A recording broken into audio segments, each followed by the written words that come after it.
ਸਾਹਿਬ ਜੀ। ਸ੍ਰੀ ਨਾਨਕ ਪਦ ਪੰਕਜ ਬੰਦਨ, ਪਦ ਪੰਕਜ ਬੰਦਨ। ਸਿਮਰੋ ਅੰਗਦ ਦੋਖ ਨਿਕੰਦਨ, ਦੋਖ ਨਿਕੰਦਨ। ਅਮਰਦਾਸ ਗੁਰ ਹਿਰਦੈ ਧਿਆਵੋ, ਹਿਰਦੈ ਧਿਆਵੋ। ਸ੍ਰੀ ਗੁਰੂ ਰਾਮਦਾਸ ਗੁਣ ਗਾਵੋ, ਗੁਣ ਗਾਵੋ। ਸ੍ਰੀ ਅਰਜਨ ਬਿਘਨਨ ਕੇ ਨਾਸਕ, ਬਿਘਨਨ ਕੇ ਨਾਸਕ। ਹਰਿ ਗੋਬਿੰਦ ਸੁਭ ਸੁਮਤਿ ਪਰਕਾਸਕ, ਸੁਮਤਿ ਪਰਕਾਸਕ। ਸ੍ਰੀ ਹਰਿ ਰਾਇ ਨਮੋ ਕਰ ਜੋਰੀ, ਨਮੋ ਕਰ ਜੋਰੀ। ਸ੍ਰੀ ਹਰਿ ਕ੍ਰਿਸ਼ਨ ਮਨਾਏ ਬਹੋਰੀ, ਮਨਾਏ ਬਹੋਰੀ। ਤੇਗ ਬਹਾਦਰ ਪਰਮ ਕਿਰਪਾਲਾ ਜੀ, ਪਰਮ ਕਿਰਪਾਲਾ। ਸ੍ਰੀ ਗੁਰੂ ਗੋਬਿੰਦ ਸਿੰਘ ਬਿਸਾਲਾ, ਬੇਸਾਲਾ।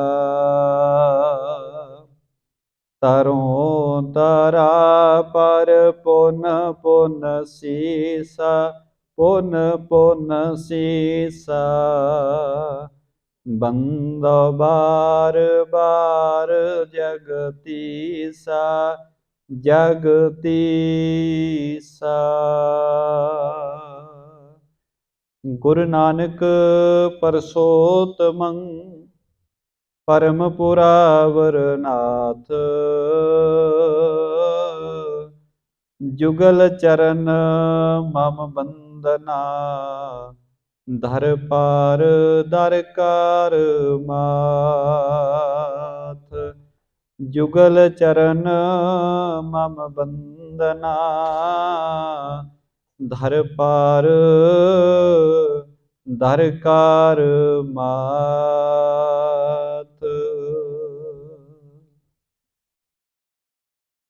ਪਰਮ ਸਨਮਾਨਯੋਗ ਸਤਿਗੁਰਾਂ ਦੀ ਸਾਜੀ ਨਿਵਾਜੀ ਗੁਰੂ ਪਿਆਰੀ ਗੁਰੂ ਰੂਪ ਖਾਲਸਾ ਸਾਧ ਸੰਗਤ ਜੀਓ, ਵੱਡਿਆਂ ਭਾਗਾਂ ਵਾਲੇ ਹਾਂ ਜੋ ਰੋਜ਼ਾਨਾ ਦੀ ਤਰ੍ਹਾਂ ਸ਼ਾਮ ਵੇਲੇ ਦੇ ਸਜੇ ਹੋਏ ਦੀਵਾਨਾਂ ਦੇ ਅੰਦਰ ਪ੍ਰੇਮ ਸਹਿਤ ਹਾਜ਼ਰੀ ਭਰਦਿਆਂ ਹੋਇਆਂ ਸੋ ਦਰ ਰਹਿਰਾਸ ਸਾਹਿਬ ਜੀ ਦੇ ਪਾਠ ਸ਼ਰਵਣ ਕੀਤੇ ਹਨ।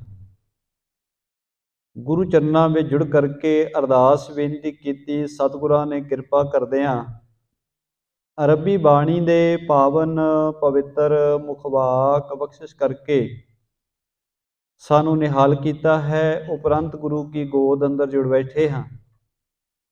ਪਾਵਨ ਸਥਾਨ ਤੋਂ ਗੁਰੂ ਕੇ ਇਤਿਹਾਸ ਦੀ ਲੜੀਵਾਰ ਕਥਾ ਰੋਜ਼ ਹੀ ਪ੍ਰੇਮ ਸਹਿਤ ਸ਼ਰਵਣ ਕਰਦੇ ਹਾਂ।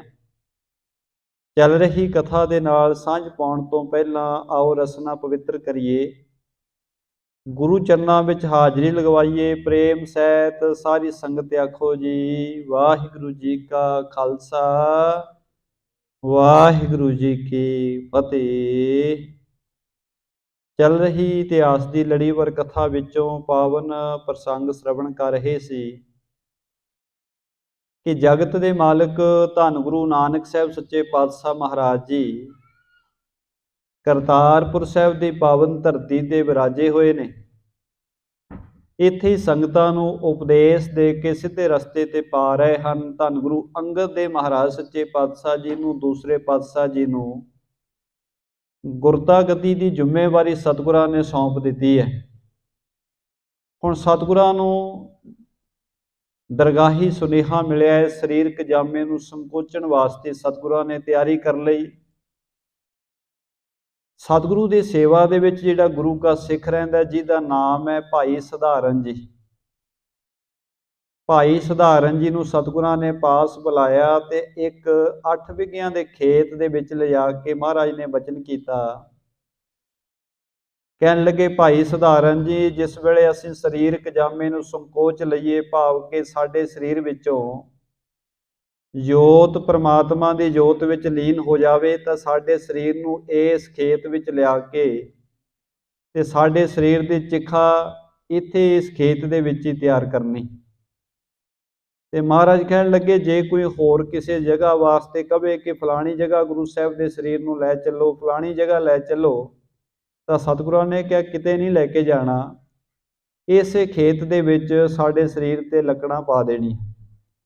ਇਸ ਤਰ੍ਹਾਂ ਬਚਨ ਕਰਕੇ ਸਤਿਗੁਰੂ ਜੀ ਆਪਣੇ ਸਿੱਖ ਭਾਈ ਸਧਾਰਨ ਜੀ ਨੂੰ ਨਾਲ ਲੈ ਕੇ ਨਗਰ ਵਿੱਚ ਆ ਗਏ।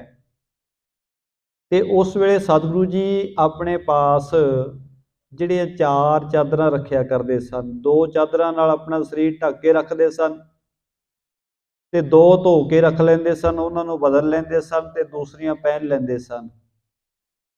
ਸਤਿਗੁਰਾਂ ਨੇ ਭਾਈ ਸਧਾਰਨ ਜੀ ਨੂੰ ਬਚਨ ਕੀਤਾ, ਕਹਿਣ ਲੱਗੇ, ਆ ਸਾਡੇ ਵਸਤਰ ਧੋ ਕੇ ਲੈ ਆਓ।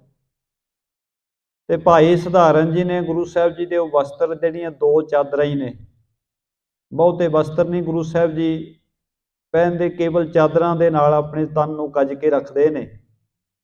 ਤੇ ਦੋਵੇਂ ਚਾਦਰਾਂ ਭਾਈ ਸਧਾਰਨ ਜੀ ਨੇ ਲਈਆਂ ਤੇ ਪ੍ਰੇਮ ਸਹਿਤ ਧੋਣ ਵਾਸਤੇ ਚਲੇ ਗਏ। ਚੰਗੀ ਤਰ੍ਹਾਂ ਧੋਤੀਆਂ, ਸਵਾਰੀਆਂ ਤੇ ਸੁਕਾ ਕਰਕੇ ਗੁਰੂ ਸਾਹਿਬ ਜੀ ਦੇ ਪਾਸ ਲੈ ਆਏ ਨੇ। ਆਓ ਇਸ ਤੋਂ ਅਗਲਾ ਪ੍ਰਸੰਗ ਆਪਾਂ ਪ੍ਰੇਮ ਸਹਿਤ ਸ਼੍ਰਵਣ ਕਰੀਏ।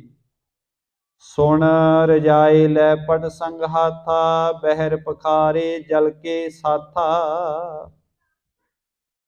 ਚੰਗੀ ਤਰ੍ਹਾਂ ਧੋ ਸਵਾਰ ਕਰਕੇ ਜਦੋਂ ਗੁਰੂ ਸਾਹਿਬ ਜੀ ਦੇ ਪਾਸ ਆਏ, ਲੈ ਕਰ ਆਇਓ ਜਵੈ ਸਮੀਪਾ, ਪਿਖ ਬੋਲੇ ਬੇਦੀ ਕੁਲ ਦੀਪਾ। ਗੁਰੂ ਸਾਹਿਬ ਜੀ ਦੇ ਵਸਤਰ ਧੋ ਸਵਾਰ ਕਰਕੇ ਜਦੋਂ ਭਾਈ ਸਧਾਰਨ ਜੀ ਗੁਰੂ ਸਾਹਿਬ ਜੀ ਦੇ ਪਾਸ ਆਏ, ਮਹਾਰਾਜ ਜੀ ਵਸਤਰ ਧੋ ਕੇ ਲੈ ਆਇਆ ਹਾਂ। ਇਹ ਬਚਨ ਸੁਣ ਕੇ ਸਤਿਗੁਰਾਂ ਨੇ ਬਚਨ ਕੀਤਾ ਹੈ, ਇਨਕੋ ਰਾਖੋ ਅੰਤਰ ਠਾਉਰੀ, ਸਰਬ ਸਦਨ ਕੋ ਲਿੰਬ ਬਹੋਰੀ। ਧੰਨ ਗੁਰੂ ਨਾਨਕ ਸਾਹਿਬ ਮਹਾਰਾਜ ਜੀਆਂ ਨੇ ਬਚਨ ਕੀਤਾ, ਭਾਈ ਸਧਾਰਨ ਜੀ, ਜਿਹੜੇ ਸਾਡੇ ਵਸਤਰ ਤੁਸੀਂ ਧੋ ਕੇ ਲੈ ਕੇ ਆਏ ਹੋ, ਇਹਨਾਂ ਨੂੰ ਘਰ ਦੇ ਅੰਦਰ ਰੱਖ ਦੇਵੋ, ਸੰਭਾਲ ਦੇਵੋ ਤੇ ਸਾਰੇ ਘਰ ਦੇ ਵਿੱਚ ਪੋਚਾ ਫੇਰ ਦੇਵੋ। ਪੋਚਾ ਫੇਰਨ ਦਾ ਭਾਵ ਹੈ, ਉਹਨਾਂ ਸਮਿਆਂ ਦੇ ਵਿੱਚ ਕਿਉਂਕਿ ਫਰਸ਼ ਕੱਚੇ ਹੀ ਹੁੰਦੇ ਸਨ ਤੇ ਮਿੱਟੀ ਦਾ ਪੋਚਾ ਫੇਰਿਆ ਜਾਂਦਾ ਸੀ। ਤੇ ਗੁਰੂ ਮਹਾਰਾਜ ਕਹਿਣ ਲੱਗੇ, ਸਾਰੇ ਘਰ ਦੇ ਵਿੱਚ ਪੋਚਾ ਫੇਰ ਦੇਵੋ। ਉਪਰ ਤਰੇ ਸਵੱਛ ਕੋ ਕਰੀਐ, ਦਿਨ ਰਹਿ ਥੋਰ ਬਿਲਮ ਪਰ ਹਰੀਐ। ਮਹਾਰਾਜ ਕਹਿਣ ਲੱਗੇ, ਸਾਰੇ ਘਰ ਦੀ ਚੰਗੀ ਤਰ੍ਹਾਂ ਸਫਾਈ ਕਰ ਦਿਓ, ਪੋਚਾ ਫੇਰ ਦਿਓ। ਥੋੜਾ ਦਿਨ ਹੀ ਬਾਕੀ ਰਹਿ ਗਿਆ, ਇਸ ਕਰਕੇ ਬਹੁਤੀ ਦੇਰ ਨਾ ਤੁਸੀਂ ਲਾਵੋ, ਸਮਾਂ ਥੋੜਾ ਹੀ ਹੈ। ਸੁਣਿਆ ਇਸ ਗਮਨਿਓ ਤਿਹ ਥਾਈ, ਨਿਸਮੈ ਟਿਕ ਹੀ ਜਹਾਂ ਗੁਸਾਈ। ਸਤਿਗੁਰਾਂ ਦੇ ਬਚਨ ਸੁਣ ਕੇ ਭਾਈ ਸਧਾਰਨ ਜੀ ਉਸ ਜਗ੍ਹਾ ਤੇ ਵਿਰਾਜ, ਉੱਥੇ ਚਲੇ ਗਏ ਜਿੱਥੇ ਗੁਰੂ ਸਾਹਿਬ ਜੀ ਰਾਤ ਨੂੰ ਵਿਸਰਾਮ ਕਰਦੇ ਨੇ। ਜਿਸ ਕੋਠੜੀ ਦੇ ਵਿੱਚ ਗੁਰੂ ਨਾਨਕ ਸਾਹਿਬ ਜੀ ਵਿਸਰਾਮ ਕਰਦੇ ਨੇ, ਉਸ ਕੋਠੜੀ ਦੇ ਵਿੱਚ ਭਾਈ ਸਧਾਰਨ ਜੀ ਪਹੁੰਚ ਗਏ। ਉਹ ਪੁਰਾਤਨ ਸਮੇਂ ਦੇ ਵਿੱਚ ਜਿਹੜੇ ਘਰ ਹੁੰਦੇ ਸੀ, ਅੱਜ ਕੱਲ੍ਹ ਅਸੀਂ ਘਰ ਦੇ ਜਿਹੜੇ ਕਮਰੇ ਨੇ ਉਹਨਾਂ ਨੂੰ ਕਮਰੇ ਜਾਂ ਰੂਮ ਕਹਿ ਦਿੰਦੇ ਹਾਂ, ਪੁਰਾਣੇ ਸਮੇਂ ਵਿੱਚ ਕੋਠੜੀ ਸ਼ਬਦ ਵਰਤਿਆ ਜਾਂਦਾ ਸੀ। ਤੇ ਜਿੱਥੇ ਗੁਰੂ ਸਾਹਿਬ ਜੀ ਵਿਸਰਾਮ ਕਰਦੇ ਨੇ, ਉਸ ਕੋਠੜੀ ਦੇ ਵਿੱਚ ਭਾਈ ਸਧਾਰਨ ਜੀ ਪਹੁੰਚੇ। ਆਦਿਕ ਪ੍ਰੀਤ ਔਰ ਬਹੁ ਕਰ ਦੀਨਾ, ਸਰਬ ਸਦਨ ਪੁਣ ਲੀਪਨ ਕੀਨਾ। ਬਹੁਤ ਪ੍ਰੀਤ ਦੇ ਨਾਲ ਬਹੁਕਰ, ਬਹੁਕਰ ਦਾ ਭਾਵ ਹੁੰਦਾ ਜਿਹੜਾ ਝਾੜੂ ਫੇਰਿਆ ਪਹਿਲਾਂ ਤਾਂ ਭਾਈ ਸਧਾਰਨ ਜੀ ਨੇ, ਫਿਰ ਸਾਰੇ ਘਰ ਦੇ ਵਿੱਚ ਮਿੱਟੀ ਦਾ ਪੋਚਾ ਫੇਰ ਦਿੱਤਾ। ਊਰਦ ਤਰੈ ਸਵਸ ਕਰ ਧਾਰੇ, ਗਇਓ ਬਹੁਰ ਜੈ ਮੋਖ ਦੁਆਰੇ। ਹੇਠਾਂ ਉੱਪਰ ਸਾਰੇ ਸਫਾਈ ਕੀਤੀ ਭਾਈ ਸਧਾਰਨ ਜੀ ਨੇ। ਸਾਰੀ ਸਫਾਈ ਕਰਕੇ ਫਿਰ ਉੱਥੇ ਆ ਪਹੁੰਚੇ ਜਿੱਥੇ ਜਗਤ ਦੇ ਮਾਲਕ ਗੁਰੂ ਨਾਨਕ ਸਾਹਿਬ ਮਹਾਰਾਜ ਸੱਚੇ ਪਾਤਸ਼ਾਹ ਜੀ ਵਿਰਾਜੇ ਹੋਏ ਨੇ। ਹਾਥ ਜੋੜ ਕੇ ਬਚਨ ਵਖਾਨਾ, ਘਰ ਬਿਲੋਕ ਲਿਹੋ ਕਿਰਪਾ ਨਿਧਾਨਾ। ਹੱਥ ਜੋੜ ਕੇ ਬੜੇ ਪ੍ਰੇਮ ਦੇ ਨਾਲ ਬੇਨਤੀ ਕੀਤੀ, ਹੇ ਕਿਰਪਾ ਦੇ ਖਜ਼ਾਨੇ, ਹੇ ਮਿਹਰਾਂ ਦੇ ਸਾਈਂ, ਕਿਰਪਾ ਕਰੋ, ਇੱਕ ਵਾਰੀ ਘਰ ਨੂੰ ਨਿਹਾਰ ਲਵੋ, ਵੇਖ ਲਵੋ। ਹੈ ਜੇ ਨੂਣਤਾ ਤਿਹ ਮੈਂ ਕਹਿਵਾ, ਦੇਹੋ ਬਤਾਏ ਸੁਧਾਰੋ ਤਿਹਵਾ। ਮਹਾਰਾਜ ਕਹਿਣ ਲੱਗੇ, ਜੇ ਕਿਤੇ ਭਾਈ ਸਧਾਰਨ ਜੀ ਕਹਿੰਦੇ, ਮਹਾਰਾਜ ਜੇ ਕਿਤੇ ਕਸਰ ਕੋਈ ਬਾਕੀ ਰਹਿ ਗਈ ਸਫਾਈ ਦੇ ਵਿੱਚ, ਕਿਸੇ ਜਗ੍ਹਾ ਤੋਂ ਸਫਾਈ ਕਰਨੀ ਅਜੇ ਬਾਕੀ ਰਹਿ ਗਈ ਹੋਵੇ, ਤਾਂ ਕਿਰਪਾ ਕਰੋ ਮੈਨੂੰ ਉਹ ਵੀ ਸਮਝਾ ਦਿਓ, ਤਾਂ ਜੋ ਮੈਂ ਉੱਥੇ ਵੀ ਚੰਗੀ ਤਰ੍ਹਾਂ ਸਫਾਈ ਕਰਦੇ ਮੈਂ ਸਾਰੀ ਸੇਵਾ ਮੈਂ ਕਰ ਸਕਾਂ। ਸੁਣ ਕਰ ਉਠੇ ਕਿਰਪਾਲ ਵਿਸਾਲਾ, ਰੁਚਰ ਬਣਾਈ ਪਿਖ ਧਰਮਸ਼ਾਲਾ। ਆਪਣੇ ਸੇਵਕ ਭਾਈ ਸਧਾਰਨ ਜੀਆਂ ਦੇ ਬਚਨ ਸੁਣ ਕੇ ਕਿਰਪਾਲੂ ਮਹਾਰਾਜ ਉੱਠੇ ਨੇ, ਤੇ ਜਿੱਥੇ ਸੁੰਦਰ ਧਰਮਸ਼ਾਲਾ ਵਿੱਚ ਭਾਈ ਸਧਾਰਨ ਜੀ ਸਫਾਈ ਦੀ ਸੇਵਾ ਕਰਕੇ ਆਏ ਨੇ, ਸਤਿਗੁਰੂ ਜੀ ਉਸ ਧਰਮਸ਼ਾਲਾ ਵੱਲ ਚਲੇ ਗਏ। ਖੁਸ਼ੀ ਸਧਾਰਨ ਪਰ ਬਹੁ ਕਰਕੇ, ਆਤਮ ਗਿਆਨ ਦੀਨ ਭ੍ਰਮ ਹਰਿ ਕੈ। ਜਾ ਕੇ ਸਤਿਗੁਰਾਂ ਨੇ ਬੜੇ ਪ੍ਰੇਮ ਨਾਲ ਵੇਖਿਆ ਕਿ ਭਾਈ ਸਧਾਰਨ ਜੀ ਨੇ ਤਾਂ ਬਹੁਤ ਸੁੰਦਰ ਤਰੀਕੇ ਨਾਲ ਸਾਰੀ ਸੇਵਾ ਕੀਤੀ ਹੈ, ਬਹੁਤ ਚੰਗੇ ਤਰੀਕੇ ਨਾਲ ਸਫਾਈ ਕੀਤੀ ਹੈ, ਪੋਚਾ ਵੀ ਸੋਹਣਾ ਫੇਰ ਦਿੱਤਾ ਹੈ। ਬੜੇ ਖੁਸ਼ ਹੋਏ ਗੁਰੂ ਨਾਨਕ ਸਾਹਿਬ ਮਹਾਰਾਜ, ਤੇ ਭਾਈ ਸਧਾਰਨ ਜੀ ਨੂੰ ਵੀ ਆਤਮ ਗਿਆਨ ਦੀ ਬਖਸ਼ਿਸ਼ ਕਰ ਦਿੱਤੀ। ਆਏ ਪੁਣ ਚਲ ਦਲ ਕੀ ਛਾਈ, ਬੈਠੇ ਸਿੱਖਣ ਸਭਾ ਸੁਹਾਈ। ਮਹਾਰਾਜ ਗੁਰੂ ਨਾਨਕ ਸਾਹਿਬ ਸੱਚੇ ਪਾਤਸ਼ਾਹ ਜੀ ਫੇਰ ਉਸੇ ਪਿੱਪਲ ਦੀ ਛਾਂ ਹੇਠ ਆ ਕੇ ਵਿਰਾਜ ਗਏ, ਜਿੱਥੇ ਸਤਿਗੁਰੂ ਜੀ ਆਮ ਤੌਰ ਤੇ ਵਿਰਾਜਦੇ ਨੇ, ਤੇ ਸੰਗਤਾਂ ਇੱਥੇ ਬੈਠ ਕੇ ਗੁਰੂ ਕੇ ਬਚਨ ਸੁਣਦੀਆਂ ਨੇ। ਜਦੋਂ ਗੁਰੂ ਨਾਨਕ ਸਾਹਿਬ ਮਹਾਰਾਜ ਪਿੱਪਲ ਦੇ ਰੁੱਖ ਹੇਠਾਂ ਆ ਕੇ ਬੈਠ ਗਏ, ਤੇ ਸੰਗਤਾਂ ਫੇਰ ਆ ਕੇ ਬੈਠ ਗਈਆਂ। ਬੜੀ ਸੋਹਣੀ ਸਭਾ ਸਤਿਗੁਰਾਂ ਦੀ ਸਜ ਗਈ। ਹੋਤ ਕੀਰਤਨ ਨਾਮ ਪ੍ਰਤਾਪਾ, ਜੇ ਸੁਣ ਮਿਟਹਿ ਤੀਨੋ ਤਾਪਾ। ਰੱਬੀ ਬਾਣੀ ਦਾ ਬੜਾ ਮਨੋਹਰ ਕੀਰਤਨ ਹੋ ਰਿਹਾ ਹੈ। ਐਸਾ ਆਨੰਦ ਬਣਿਆ ਹੋਇਆ ਹੈ, ਕਿਉਂਕਿ ਕੁਦਰਤ ਦੇ ਨਾਲ ਬਿਲਕੁਲ ਨੇੜਤਾ ਹੈ। ਕੁਦਰਤ ਦੇ ਮਾਲਕ, ਸ੍ਰਿਸ਼ਟੀ ਦੇ ਮਾਲਕ ਗੁਰੂ ਨਾਨਕ ਸਾਹਿਬ ਮਹਾਰਾਜ ਆਪ ਵਿਰਾਜੇ ਨੇ। ਖੁੱਲੀ ਹਵਾ ਹੈ, ਸੋਹਣਾ ਦਰਖਤ ਜਿਹੜਾ ਹੈ ਪਿੱਪਲ ਦਾ ਰੁੱਖ, ਜਿਹਦੇ ਹੇਠਾਂ ਬੈਠ ਕੇ ਸਾਰਾ ਦੀਵਾਨ ਸਜਿਆ ਹੋਇਆ ਹੈ। ਬੜਾ ਆਨੰਦਮਈ ਕੀਰਤਨ ਹੋ ਰਿਹਾ ਹੈ। ਐਸਾ ਕੀਰਤਨ ਹੋ ਰਿਹਾ ਜਿਹਨੂੰ ਸੁਣ ਕੇ ਤਿੰਨੇ ਤਾਪ ਮਿਟ ਰਹੇ ਨੇ। ਦੋਹਰਾ ਨੇਤ ਪ੍ਰਤ ਜਿਵ ਵਿਵਹਾਰ ਹੈ, ਤੈਸੇ ਚਲਿਓ ਸੋ ਜਾਏ। ਗੁਰੂ ਸਾਹਿਬ ਜੀ ਦਾ ਜੋ ਨਿਤ ਦਾ ਵਿਵਹਾਰ ਹੈ, ਭਾਵ ਕਿ ਜੋ ਨਿਤਾਂ ਨੇ ਮੈਂ ਸਤਿਗੁਰਾਂ ਦਾ, ਉਹ ਸਤਿਗੁਰਾਂ ਦਾ ਉਸੇ ਤਰ੍ਹਾਂ ਹੀ ਨਿਰੰਤਰ ਚੱਲ ਰਿਹਾ ਹੈ। ਸਵਾ ਜਾਮ ਨਿਸ ਰਹੇ ਤੇ ਬੈਠੇ ਸ੍ਰੀ ਗੁਰ ਨਿਹਾਏ। ਜਿਸ ਤਰ੍ਹਾਂ ਸਵਾ ਪਹਿਰ ਰਾਤ ਰਹਿੰਦੇ ਆ ਗੁਰੂ ਸਾਹਿਬ ਜੀ ਅੰਮ੍ਰਿਤ ਵੇਲੇ ਜਾਗ ਪੈਂਦੇ ਨੇ, ਤੇ ਇਸ਼ਨਾਨ ਪਾਨ ਕਰਕੇ ਫਿਰ ਬੰਦਗੀ ਵਿੱਚ ਚਿੱਤ ਜੋੜ ਕੇ ਬੈਠ ਜਾਂਦੇ ਨੇ। ਚੌਪਈ ਤਬ ਤੇ ਹੋਤ ਕੀਰਤਨ ਭਾਰੀ, ਮ੍ਰਿਦਲ ਮਧੁਰ ਧੁਨ ਰਾਗ ਮਝਾਰੀ। ਅੰਮ੍ਰਿਤ ਵੇਲੇ ਫਿਰ ਰੱਬੀ ਬਾਣੀ ਦਾ ਬੜਾ ਆਨੰਦਮਈ ਕੀਰਤਨ ਆਰੰਭ ਹੁੰਦਾ ਹੈ। ਬੜੀਆਂ ਕੋਮਲ ਤੇ ਮਿੱਠੀਆਂ ਧੁਨਾਂ ਦੇ ਵਿੱਚ ਦਰਗਾਹੀ ਬਾਣੀ ਸਿੱਖ ਗਾਉਂਦੇ ਨੇ, ਬੜੇ ਪ੍ਰੇਮ ਦੇ ਨਾਲ ਭਿੱਜ ਕੇ ਬਾਣੀ ਨੂੰ ਗਾਉਂਦੇ ਨੇ। ਐਸਾ ਆਨੰਦ ਬਣਦਾ ਹੈ। ਮ੍ਰਿਦਲ ਮਧੁਰ ਧੁਨ ਰਾਗ ਮਝਾਰੀ ਰਾਗਾਂ ਵਿੱਚ ਰੱਬੀ ਬਾਣੀ ਦੇ ਸ਼ਬਦਾਂ ਨੂੰ ਪ੍ਰੇਮ ਸਹਿਤ ਸਿੱਖ ਗਾਈ ਜਾਂਦੇ ਨੇ। ਪੁਣ ਜਪ ਤਪ ਹਵੇ ਗਿਆਨ ਸੋ ਧਿਆਨਾ, ਬੈਠੇ ਸਿੱਖ ਕਰੇ ਭਲ ਗਾਣਾ।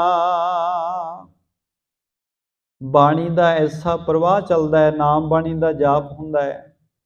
ਫਿਰ ਗੁਰੂ ਕੇ ਸਿੱਖ ਸੇਵਾ ਵਿੱਚ ਚਿੱਤ ਲਾਉਂਦੇ ਨੇ। ਸਾਰੀ ਸੰਗਤ ਬੈਠ ਕੇ ਕੀਰਤਨ ਦਾ ਬੜਾ ਆਨੰਦ ਮਾਣਦੀ ਹੈ। ਰੱਬੀ ਬਾਣੀ ਨੂੰ ਬਹੁਤ ਪ੍ਰੇਮ ਨਾਲ ਸੰਗਤ ਗਾਉਂਦੀ ਹੈ। ਬਾਦਿਤ ਤਾਰ ਵਜਾਵੇ ਪਾਨਾ, ਹਵੇ ਆਨੰਦ ਉਤ ਸਭ ਵਿਦ ਨਾਨਾ। ਗੁਰੂ ਕੇ ਪਿਆਰੇ ਸਿੱਖ ਸਤਿਗੁਰੂ ਜੀ ਵੀ ਹੱਥਾਂ ਦੇ ਨਾਲ ਤਾਰਾਂ ਵਾਲਾ ਸਾਜ਼ ਵਜਾਉਂਦੇ ਨੇ। ਬੜੇ ਪ੍ਰੇਮ ਸਹਿਤ ਤੇ ਸਾਜ਼ ਵੱਜਦਾ ਹੈ, ਕਿਉਂਕਿ ਜਿਹੜੇ ਸਾਜ਼ ਅੱਜ ਅਸੀਂ ਵੇਖਦੇ ਹਾਂ, ਜਿਵੇਂ ਹਾਰਮੋਨੀਅਮ ਹੈ, ਬਾਜਾ ਜਿਹਨੂੰ ਕਹਿ ਦਿੰਦੇ ਆ, ਇਹ ਸਾਜ਼ ਤਾਂ ਬਾਅਦ ਦੇ ਨੇ। ਪੁਰਾਤਨ ਸਮੇਂ ਦੇ ਸਾਜ਼ ਜਿਹੜੇ ਸੀ ਉਹ ਵੱਖਰੇ ਸੀ, ਰਬਾਬ ਵਗੈਰਾ ਸੀ। ਜਿਨ੍ਹਾਂ ਦੇ ਨਾਲ ਰੱਬੀ ਬਾਣੀ ਦਾ ਕੀਰਤਨ ਹੁੰਦਾ ਸੀ। ਅੱਜ ਕੱਲ੍ਹ ਵੀ ਤੰਤੀ ਸਾਜ਼ ਜਿਹੜੇ ਨੇ, ਤੰਤੀ ਸਾਜ਼ਾਂ ਦੇ ਨਾਲ ਬਹੁਤ ਸਾਰੇ ਗੁਰੂ ਕੇ ਪਿਆਰੇ ਜਿਹੜੇ ਰਾਗੀ ਸਾਹਿਬਾਨ ਨੇ, ਤੰਤੀ ਸਾਜ਼ਾਂ ਦੇ ਨਾਲ ਅੱਜ ਵੀ ਰੱਬੀ ਬਾਣੀ ਦਾ ਕੀਰਤਨ ਕਰਦੇ ਨੇ। ਉਸ ਸਮੇਂ ਵੀ ਜਿਹੜਾ ਤਾਰ ਵਾਲਾ ਬਾਦ ਤੇ ਤਾਰ ਵਜਾਵੇ ਪਾਨਾ, ਹੱਥਾਂ ਨਾਲ ਤਾਰ ਵਾਲਾ ਸਾਜ਼ ਵਜਾਉਂਦੇ ਨੇ, ਬਹੁਤ ਆਨੰਦ ਵਿੱਚ ਬੈਠੇ ਨੇ, ਬਿਲਕੁਲ ਸੰਸਾਰ ਦੀ ਕੋਈ ਪ੍ਰਵਾਹ ਕਿਸੇ ਨੂੰ ਨਹੀਂ ਹੁੰਦੀ। ਏਕ ਓੰਕਾਰ ਪ੍ਰੀਤ ਰਸ ਪਾਗੇ, ਨਿਸਵਾਸਰ ਹਿਰਦੇ ਅਨੁਰਾਗੇ। ਵਾਹਿਗੁਰੂ ਪ੍ਰਮਾਤਮਾ ਦੀ ਇੱਕ ਓੰਕਾਰ ਦੀ ਪ੍ਰੀਤ ਵਿੱਚ ਸਰਸਾਰ ਹੋ ਰਹੇ ਨੇ, ਭਾਵ ਕਿ ਭਿੱਜੇ ਪਏ ਨੇ ਬੜੇ ਆਨੰਦ ਵਿੱਚ। ਰਾਤ ਦਿਨ ਹਿਰਦਾ ਇਹਨਾਂ ਗੁਰਸਿੱਖਾਂ ਦਾ ਪ੍ਰੇਮ ਦੇ ਨਾਲ ਹੀ ਭਰਿਆ ਰਹਿੰਦਾ ਹੈ। ਦਰਸ਼ਨ ਕਰੇ ਮਲਨਤਾ ਭਾਗੀ, ਨਉ ਦਾ ਭਗਤ ਹਿਰਦੇ ਅਤ ਜਾਗੀ। ਗੁਰੂ ਕੇ ਦਰਸ਼ਨ ਇੰਨੇ ਪਿਆਰੇ ਨੇ, ਦਰਸ਼ਨ ਕਰਦਿਆਂ ਕਰਦਿਆਂ ਗੁਰਸਿੱਖਾਂ ਦੇ ਜੀਵਨ ਵਿੱਚੋਂ ਮਲੀਨਤਾ ਦੂਰ ਹਟ ਗਈ, ਮੈਲ ਦੂਰ ਹਟ ਗਈ ਹੈ। ਹਿਰਦੇ ਵਿੱਚ 9 ਪ੍ਰਕਾਰ ਦੀ ਭਗਤੀ ਜਾਗੀ ਹੈ ਗੁਰਸਿੱਖਾਂ ਦੇ।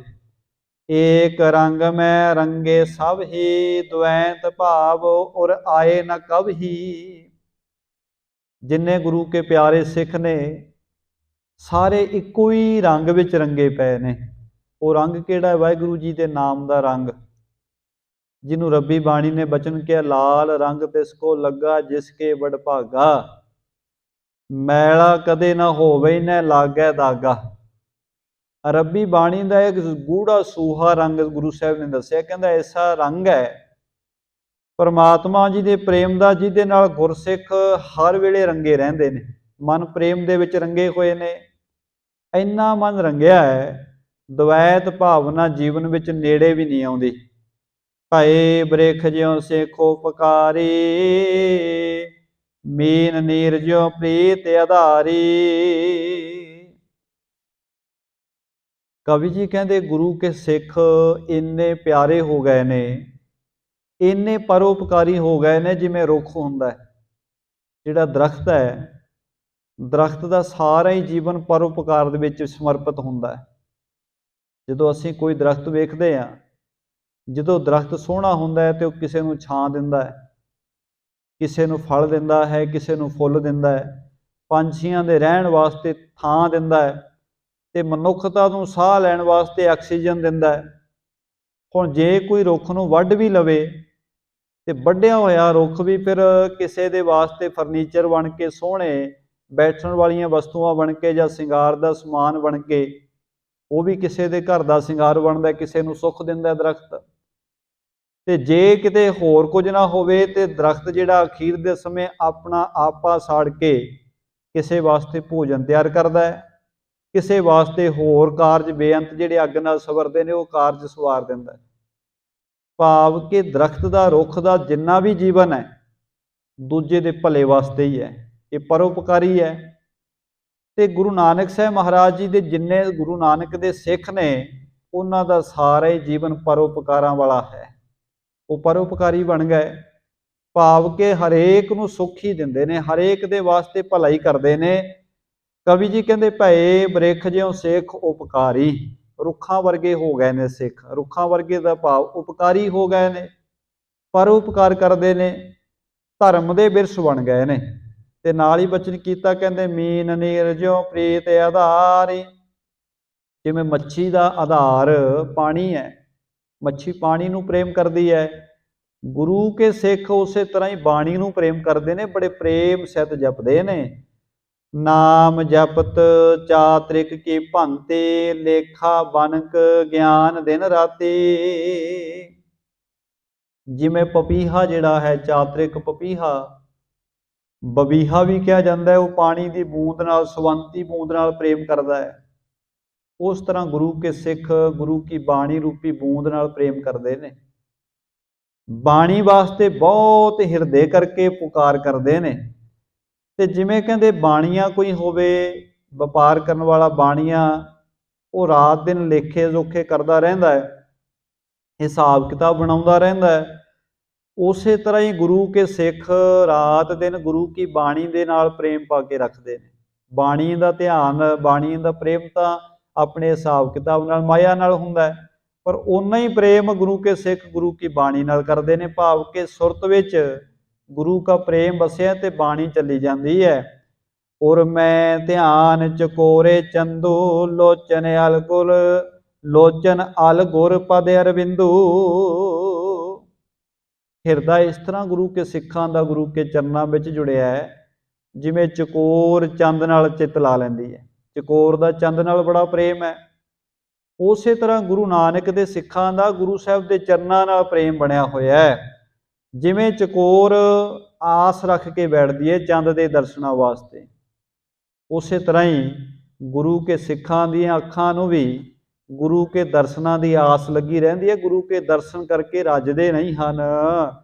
स्वच्छ हृदय ज्यो गंगा नीरू हरत सहोदर ज्यों पर पीरू। हुण गंगा का जिहड़ा पानी है इहदी बड़ी पवित्रता सी। पुरातन समय तो गंगा नदी की बड़ी महानता रही है भारत की संस्कृति के अंदर, ते गंगा नूं बड़ा पवित्र मन्निया गया है। अरबी बाणी विच बाबा कबीर जी के वचन भी आपां एक जगह ते पढ़ते हैं, कबीर मन निर्मल भया जैसे गंगा नीर। कहते जदों मेरा हिरदा गंगा के पानी वर्गा पवित्र हो गया। हुण गंगा की पवित्रता बहुत सी क्योंकि मानता सी एक तीर्थ होने के नाते हुण इन्ना इहदा सत्कार सी। पर जे अज आपां वेखिए अज वो हालात नहीं आपां वेख सकते क्योंकि बंदे दे वस पै गया। पाप इन्ने धोल है, पाप की धोल है, शहरां की गंदगी उन्हां नदियां च पा दित्ती जिन्हां दी पूजा हुंदी सी, लोकी सत्कार करते सन। पूजा तो कीती पूरे भारत वर्ष ने उन्हां देवियां दी उन्हां नदियां दी, पर संभाल नहीं कीती ते पानी अज तक काला होया पिया। पानी वो जिहड़ा है शहरां दे सारा जिन्ना सीवरेज का पानी सी विच पा पा के पानी सारा ही गंदला कर दिता। पर कोई समा सी कि गंगा का जल इन्ना को साफ ते पवित्र मन्निया जाता सी, उहदी उदाहरण दिती जाती सी। जिवें कवि जी ने कहा है, कहते सवास हृदय ज्यो गंगा नीरू। जिवें गंगा नदी का पानी पवित्र है, कहते गुरसिखां दे हिरदे इस तरह बहुत पवित्र हो गए। सहत सहोदर ज्यों पर पीरू, पराई पीड़ा नूं दूर करन दी भावना गुरसिखां दे मन विच है। भाव के दूसरे का दुख समझते ने। गुरु के सिख का हिरदा गुरु ने बाणी नाल परमात्मा जी के सिमरन दे नाल इन्ना को कोमल कर दिता है।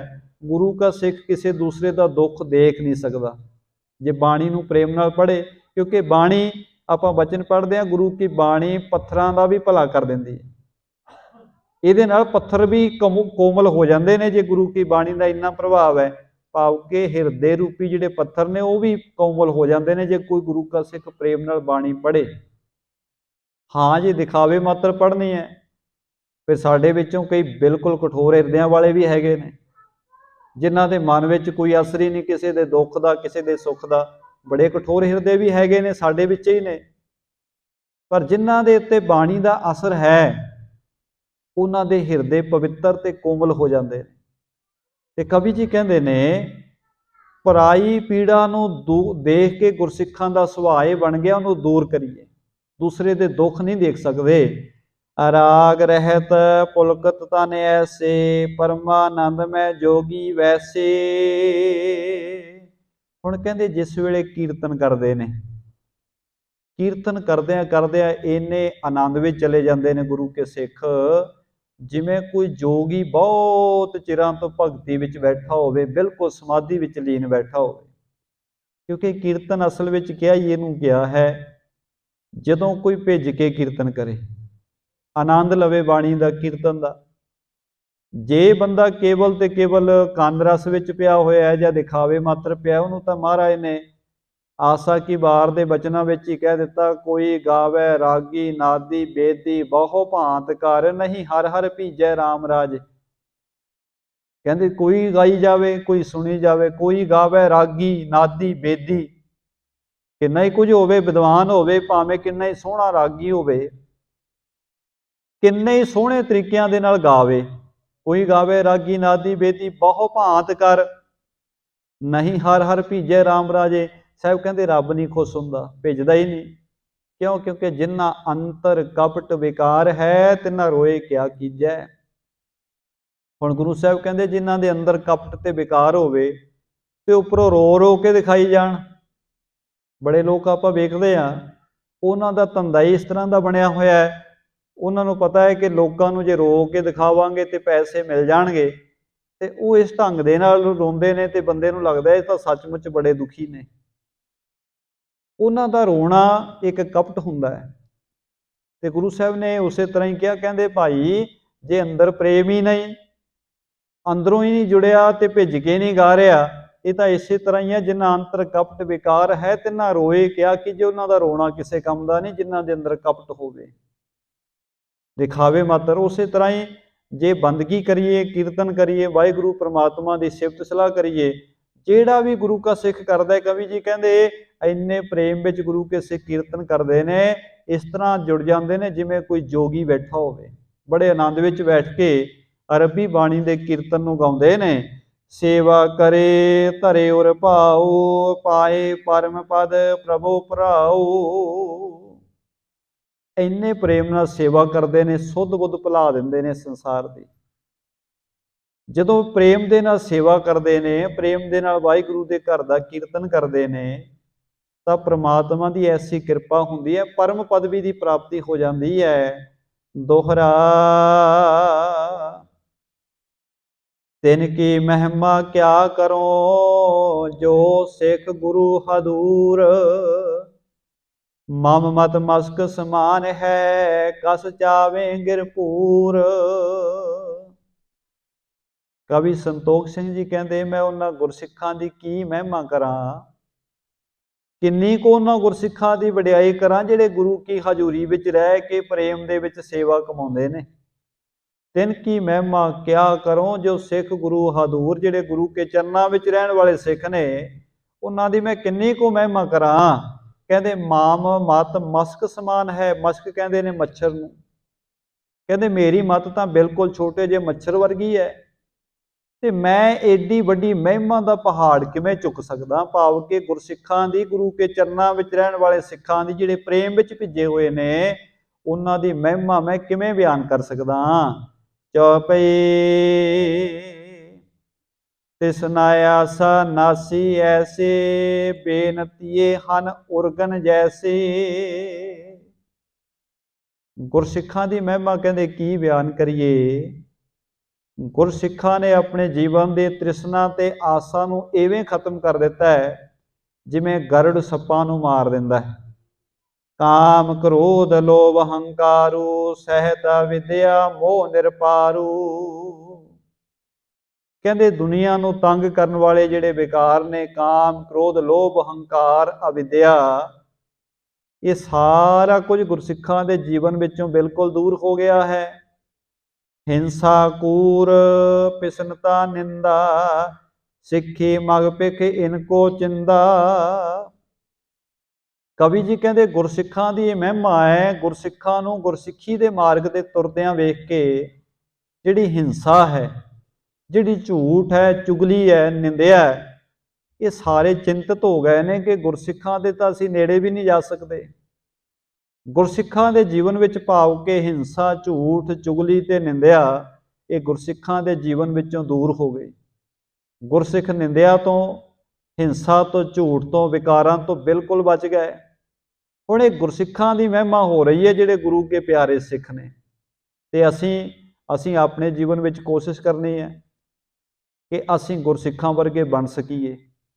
ਕਿਉਂਕਿ ਨਾਮ ਦੇ ਤਾਂ ਅਸੀਂ ਵੀ ਸਾਰੇ ਸਿੱਖਾਂ, ਗੁਰੂ ਨਾਨਕ ਸਾਹਿਬ ਮਹਾਰਾਜ ਜੀ ਦੇ ਸਾਰੇ ਗੁਰੂ ਕੇ ਪਿਆਰੇ ਆ, ਪਰ ਇਹ ਸਟੈਂਡਰਡ ਹੈ ਇੱਕ ਤਰ੍ਹਾਂ ਦਾ, ਕਹਿ ਲਈਏ ਇਹ ਲੈਵਲ ਹੈ ਗੁਰਸਿੱਖਾਂ ਦੇ ਜੀਵਨ ਦਾ। ਆਹ ਚੀਜ਼ਾਂ ਗੁਰਸਿੱਖਾਂ ਦੇ ਜੀਵਨ ਵਿੱਚ ਨਹੀਂ ਆਉਂਦੀਆਂ, ਤੇ ਜਿਹੜੇ ਗੁਣਾਂ ਦੀ ਗੱਲ ਕਰ ਰਹੇ ਨੇ ਉਹ ਗੁਣਾਂ ਦੇ ਧਾਰਨੀ ਨੇ ਗੁਰਸਿੱਖ।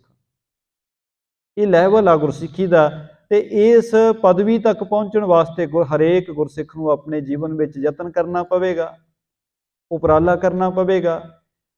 ਕਵੀ ਜੀ ਕਹਿੰਦੇ ਜਿਹੜੇ ਪਿਆਰੇ ਪ੍ਰੇਮ ਸਹਿਤ ਸੇਵਾ ਕਰਦੇ ਨੇ ਤੇ ਰੱਬੀ ਬਾਣੀ ਦਾ ਭਿੱਜ ਕੇ ਕੀਰਤਨ ਕਰਦੇ ਨੇ, ਉਹਨਾਂ ਦੇ ਜੀਵਨ ਵਿੱਚ ਹਿੰਸਾ, ਝੂਠ, ਨਿੰਦਿਆ, ਚੁਗਲੀ ਇਹ ਜੀਵਨ ਤੋਂ ਦੂਰ ਨੱਸ ਗਏ, ਸਗੋਂ ਚਿੰਤਾਵਾਨ ਹੋ ਗਏ ਵਿਕਾਰ ਵੀ ਅਸੀਂ ਇਹਨਾਂ ਗੁਰਸਿੱਖਾਂ ਦੇ ਨੇੜੇ ਕਿਵੇਂ ਜਾਈਏ। ते हर गर्जन ते ज्यों करे होए पुंज तद पिए खर भरी। ਹੁਣ ਜੰਗਲ ਦੇ ਵਿੱਚ ਸ਼ੇਰ ਇੱਕ ਅੱਧਾ ਹੀ ਹੁੰਦਾ ਤੇ ਹਾਥੀ ਬਹੁਤ ਸਾਰੇ ਹੁੰਦੇ ਨੇ, ਪਰ ਜਦੋਂ ਜਿਹੜਾ ਕਿਹਰੀ ਸ਼ੇਰ ਹੈ ਉਹ ਉੱਚੀ ਆਵਾਜ਼ ਵਿੱਚ ਗਰਜਦਾ ਹੈ ਤਾਂ ਜਿਹੜੇ ਹਾਥੀਆਂ ਦੀ ਜਿਹੜੀ ਡਾਰ ਹੁੰਦੀ ਹੈ ਉਹ ਵੀ ਉੱਥੇ ਰੁਕ ਜਾਂਦੀ ਹੈ। ਜਿਹੜੇ ਕਾਫੀ ਹਾਥੀ ਹੁਣ ਬਹੁਤ ਵੱਡਾ ਜਾਨਵਰ ਹੈ, ਪਰ ਜਿਸ ਵੇਲੇ ਕਿਹਰੀ ਸ਼ੇਰ ਗਰਜਦਾ ਹੈ ਜੰਗਲ ਦੇ ਵਿੱਚ, ਹਾਥੀ ਵੀ ਰੁਕ ਜਾਂਦੇ ਨੇ। ਉਸੇ ਤਰ੍ਹਾਂ ਹੀ ਗੁਰ ਪ੍ਰਤਾਪ ਪਿਖ ਕਰ ਕਲ ਕਾਲਾ, ਦੁਰਬਲ ਹੋਏ ਨਿਰਬਲੈ ਬਿਹਾਲਾ। ਗੁਰੂ ਨਾਨਕ ਸਾਹਿਬ ਮਹਾਰਾਜ ਜੀ ਦਾ ਪ੍ਰਤਾਪ ਵੇਖ ਕੇ ਜਿਹੜਾ ਕਲਯੁਗ ਹੈ, ਜਿਹਦੇ ਵਿੱਚ ਬੇਅੰਤ ਪਾਪ ਕਰਮ ਨੇ, ਇਹ ਵੀ ਬਿਲਕੁਲ ਨਿਰਬਲ ਹੋ ਗਿਆ ਹੈ। ਭਾਵ ਕਿ ਇਹਦਾ ਵੀ ਵਸ ਨਹੀਂ ਚੱਲ ਰਿਹਾ। ਜਿੱਥੇ ਗੁਰਸਿੱਖੀ ਦਾ ਪ੍ਰਸਾਰ ਹੋ ਗਿਆ, ਜਿੱਥੇ ਗੁਰੂ ਨਾਨਕ ਦੇ ਪ੍ਰੇਮ ਵਿੱਚ ਸਿੱਖ ਜੁੜ ਗਏ, ਉੱਥੇ ਕਲਯੁਗ ਦਾ ਪ੍ਰਭਾਵ ਨਹੀਂ ਪੈ ਰਿਹਾ। ਕਿਉਂਕਿ ਕਲਯੁਗ ਦਾ ਭਾਵ ਹੀ ਕੀ ਹੈ? ਜਿਹੜੇ ਗੁਰੂ ਕੀ ਮੱਤ ਤੋਂ ਖਾਲੀ ਨੇ ਉਹਨਾਂ ਦੇ ਜੀਵਨ ਵਿੱਚ ਕਲਯੁਗ ਹੈ। ਉਹਨਾਂ ਦੀ ਮੱਤ ਬੁਰੀ ਹੋ ਜਾਂਦੀ ਹੈ ਤੇ ਬੁਰੀ ਮੱਤ ਹੀ ਕਲਯੁਗ ਦਾ ਸਰੂਪ ਹੈ। ਗਿਆਨ ਵਿਰੋਧੀ ਜੇ ਜਗ ਮਾਹੀ, ਸਭ ਹਿਨ ਕੋ ਚਿੰਤਾ ਅਵਗਾਹੀ। ਜਗਤ ਦੇ ਵਿੱਚ ਜਿੰਨੇ ਗਿਆਨ ਦੇ ਵਿਰੋਧੀ ਸਨ, ਸੱਚ ਦੇ ਵਿਰੋਧੀ ਸਨ, ਸਾਰਿਆਂ ਨੂੰ ਚਿੰਤਾ ਪੈ ਗਈ। ਕਿਉਂਕਿ ਇੱਕ ਇੱਕ ਗੁਰੂ ਕਾ ਸਿੱਖ ਇਹਨੇ ਪ੍ਰੇਮ ਨਾਲ ਸਿੱਖੀ ਕਮਾ ਰਿਹਾ ਹੈ। ਉਹਨੂੰ ਵੇਖ ਕੇ ਜਿਹੜੇ ਵਿਰੋਧੀ ਹਨ ਉਹਨਾਂ ਦੇ ਜੀਵਨ ਵਿੱਚ ਚਿੰਤਾ ਹੈ ਕਿ ਗੁਰੂ ਨਾਨਕ ਸਾਹਿਬ ਮਹਾਰਾਜ ਜੀ ਤਾਂ ਇਕੱਲੇ ਹੀ ਨਹੀਂ ਸੀ ਮਾਣ, ਤੇ ਹੁਣ ਤਾਂ ਬੇਅੰਤ ਗੁਰੂ ਕੇ ਸਿੱਖ ਇੰਨੇ ਪ੍ਰੇਮ ਵਿੱਚ ਜੁੜਨ ਵਾਲੇ ਹੋ ਗਏ। ਦੋਹਰਾ ਸ੍ਰੀ ਨਾਨਕ ਦਰਸ਼ਨ ਉਦਦ, ਭਗਤ ਤਰੰਗ ਗੰਭੀਰ।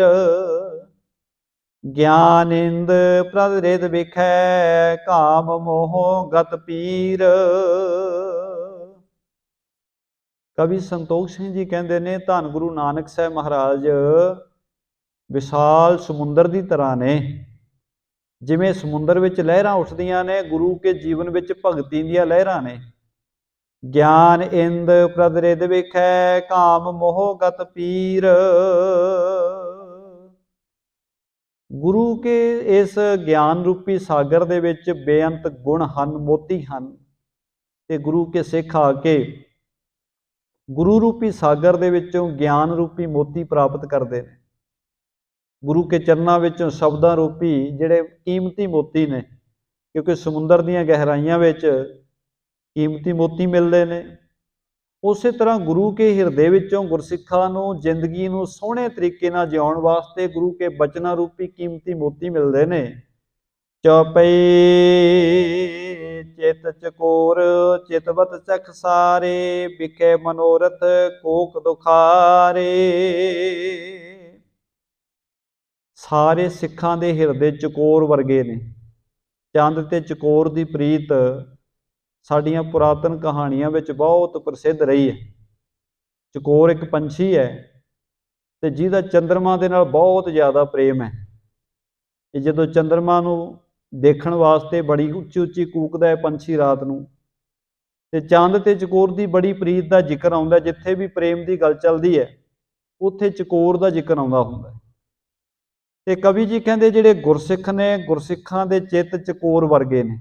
ਗੁਰੂ ਕੇ ਦਰਸ਼ਨਾਂ ਰੂਪੀ ਚੰਦਰਮਾ ਨੂੰ ਵੇਖਣ ਵਾਸਤੇ ਹਰ ਵੇਲੇ ਗੁਰੂ ਕੇ ਸਿੱਖ ਪੁਕਾਰਾਂ ਕਰਦੇ ਨੇ। ਦੁਖ ਸੁਖ ਸਮਤਾ ਜਾਉਨ ਸੁਹਾਈ, ਦਵੈਂਤ ਦੁਹਾਗਣ ਕੋ ਦੁਖਦਾਈ। ਦੁੱਖ ਤੇ ਸੁੱਖ ਸਿੱਖਾਂ ਵਾਸਤੇ ਚਾਂਦਨੀ ਦੀ ਤਰ੍ਹਾਂ ਨੇ। ਜਿਵੇਂ ਚੰਦਰਮਾ ਦੀ ਚਾਂਦਨੀ ਹੁੰਦੀ ਹੈ, ਤੇ ਦੁੱਖ ਤੇ ਸੁੱਖ ਜਿਹੜੇ ਨੇ ਗੁਰਸਿੱਖਾਂ ਵਾਸਤੇ ਚਾਂਦਨੀ ਵਰਗੇ ਹੀ ਨੇ।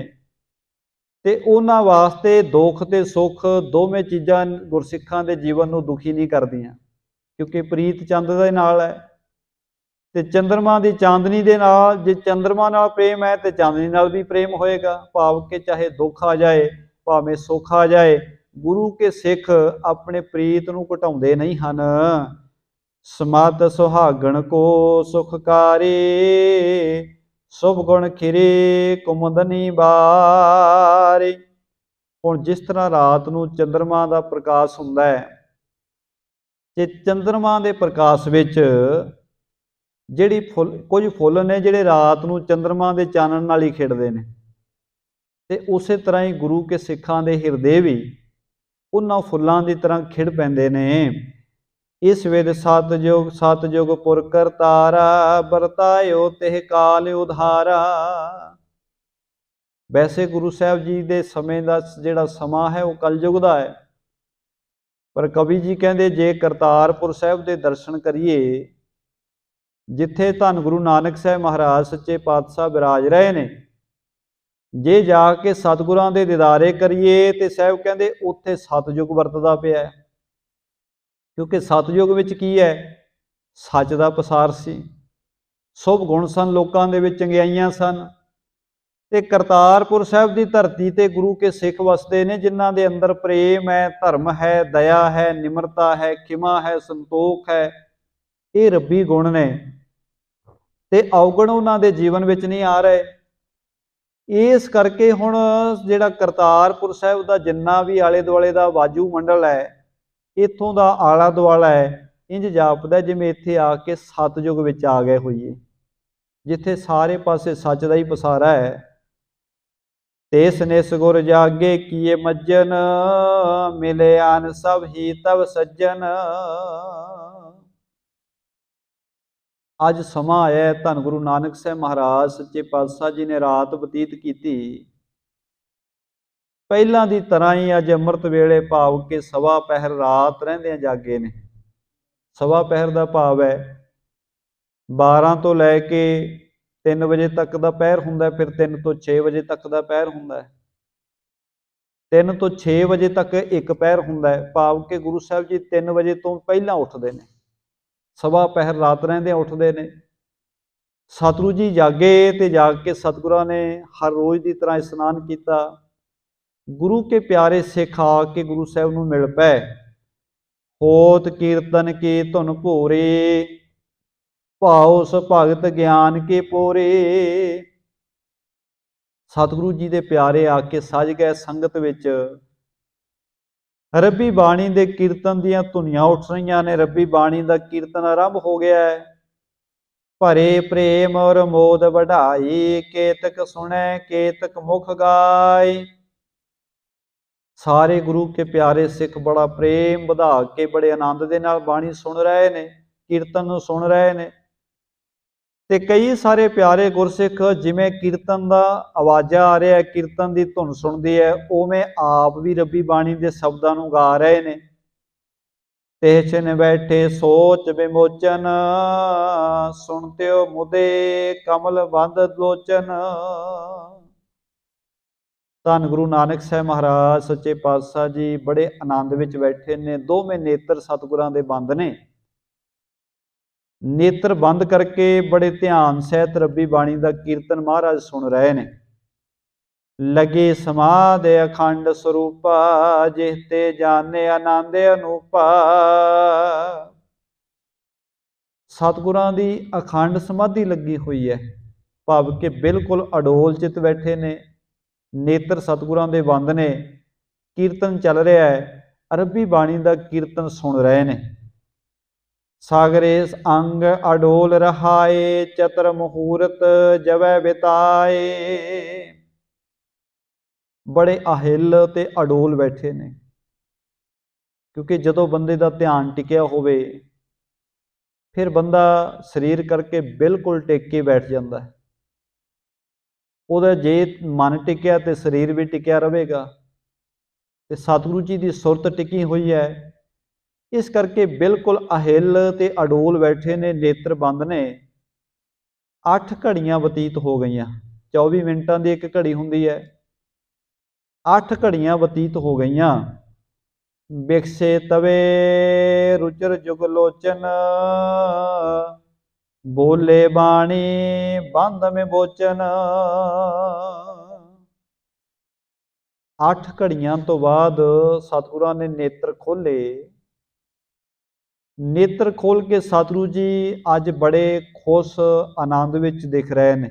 ਵੈਸੇ ਗੁਰੂ ਸਾਹਿਬ ਤਾਂ ਹਰ ਵੇਲੇ ਆਨੰਦ ਵਿੱਚ ਹੀ ਹੁੰਦੇ ਨੇ, ਪਰ ਅੱਜ ਸਤਿਗੁਰਾਂ ਨੇ ਖੁਸ਼ ਹੋ ਕੇ ਵਚਨ ਕੀਤਾ। ਕਿਉਂਕਿ ਜਿਹੜਾ ਵਚਨ ਕਰਨ ਲੱਗੇ ਨੇ, ਉਹ ਸੰਸਾਰ ਵਿੱਚ ਜਦੋਂ ਬੰਦਾ ਉਸ ਗੱਲ ਦਾ ਜ਼ਿਕਰ ਵੀ ਕਰਦਾ ਹੈ ਤਾਂ ਉਸ ਗੱਲ ਦਾ ਜ਼ਿਕਰ ਕਰਦੇ ਹੀ ਬੰਦੇ ਦੇ ਚਿਹਰੇ ਦੀ ਖੁਸ਼ੀ ਗਾਇਬ ਹੋ ਜਾਂਦੀ ਹੈ। ਸਤਿਗੁਰੂ ਜੀ ਬੜੇ ਖੁਸ਼ ਹਨ, ਬੜੇ ਆਨੰਦ ਵਿੱਚ ਨੇ, ਤੇ ਸਤਿਗੁਰਾਂ ਨੇ ਆਨੰਦ ਵਿੱਚ ਫਿਰ ਬਚਨ ਕਿਹਾ, ਆਜ ਸਮਾਵਣ ਪਿਆ ਸੁਭਾਏ, ਆਨੋ ਸੌਜ ਬਿਲੰਬ ਗਵਾਏ। ਮਹਾਰਾਜ ਨੇ ਬਚਨ ਕੀਤਾ, ਗੁਰਸਿੱਖੋ ਭਾਈ ਅੱਜ ਵਾਹਿਗੁਰੂ ਪ੍ਰਮਾਤਮਾ ਜੀ ਦੇ ਹੁਕਮ ਦੇ ਅਨੁਸਾਰ ਅੱਜ ਸਾਡਾ ਸਮਾਉਣ ਦਾ ਸਮਾਂ ਆ ਗਿਆ ਹੈ। ਸਮਾਉਣ ਦਾ ਭਾਵ ਹੈ ਸਰੀਰਕ ਤੌਰ ਤੇ ਇਸ ਸੰਸਾਰ ਤੋਂ ਜਾਣ ਦਾ ਸਮਾਂ ਸਾਹਿਬ ਕਹਿੰਦੇ ਸਾਡਾ ਆ ਗਿਆ ਹੈ। ਇਸ ਕਰਕੇ ਭਾਈ ਅੱਜ ਅਸੀਂ ਇੱਥੋਂ ਸੰਸਾਰ ਕਰਕੇ ਚਲੇ ਜਾਣਾ ਹੈ, ਸਰੀਰ ਨੂੰ ਅਸੀਂ ਸੰਕੋਚ ਲੈਣਾ ਹੈ। ਪਰਮਾਤਮਾ ਦਾ ਹੁਕਮ ਹੈ, ਜੋ ਆਇਆ ਇਸ ਸੰਸਾਰ ਤੇ ਉਹਨੇ ਜਾਣਾ ਹੀ ਜਾਣਾ ਹੈ। ਤੇ ਧੰਨ ਗੁਰੂ ਨਾਨਕ ਸਾਹਿਬ ਮਹਾਰਾਜ ਕਹਿਣ ਲੱਗੇ, ਪਿਆਰਿਓ ਅੱਜ ਅਸੀਂ ਵੀ ਚਲੇ ਜਾਣਾ ਹੈ। ਇਸ ਕਰਕੇ ਭਾਈ ਤੁਸੀਂ ਅੰਤਮ ਸੰਸਕਾਰ ਦੀ ਜਿੰਨੀ ਸਮੱਗਰੀ ਹੈ ਉਹਦੀ ਤਿਆਰੀ ਕਰਨੀ ਆਰੰਭ ਕਰੋ। ਪੁਸ਼ਪ ਕਪੂਰ ਪਨੀਰ ਕਨੇਰਾ, ਕੁਸਾ ਗੁਲਾਬ ਸੁਗੰਧ ਵਧੇਰਾ।